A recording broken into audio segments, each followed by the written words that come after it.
Voilà une question délicate.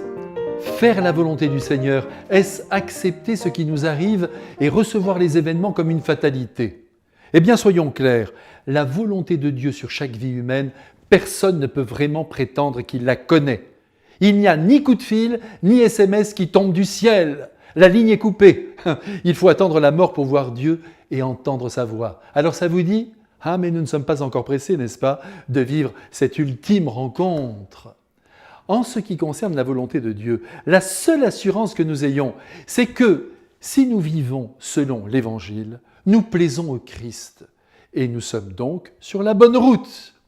Ensuite, ce que nous accomplissons au jour le jour et qui est exigé par la vie, notamment l'accomplissement du travail dans lequel nous sommes engagés, ne nous dépêchons pas de dire que Dieu nous veut à cette place précise. Ce qu'il veut, c'est que l'on s'applique dans son travail. Il veut que nous soyons honnêtes.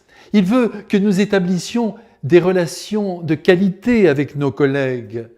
Il veut bien sûr que l'on se réalise dans ce que nous faisons, que l'on ne soit pas exploité et que l'on n'exploite personne. Mais le travail en lui-même, il n'est pas sûr qu'il soit l'expression de sa volonté. La volonté de Dieu n'est pas un porte-manteau auquel on accroche n'importe quoi. Je prends la rue de droite et non celle de gauche. Très bien, c'est mon choix. Mais n'allons pas trop vite pour dire, sacrebleu, que Dieu a voulu que je prenne cette rue.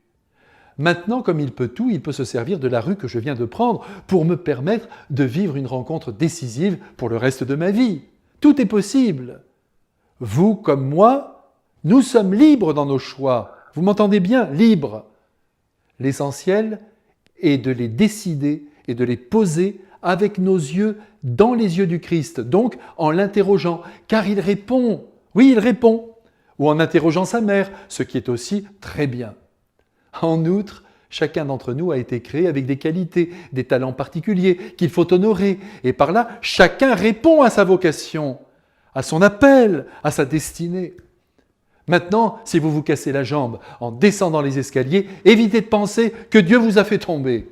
Cependant, il ne manquera pas, tout en ayant de la peine pour vous, d'utiliser cet événement pour, par exemple, faire grandir votre patience.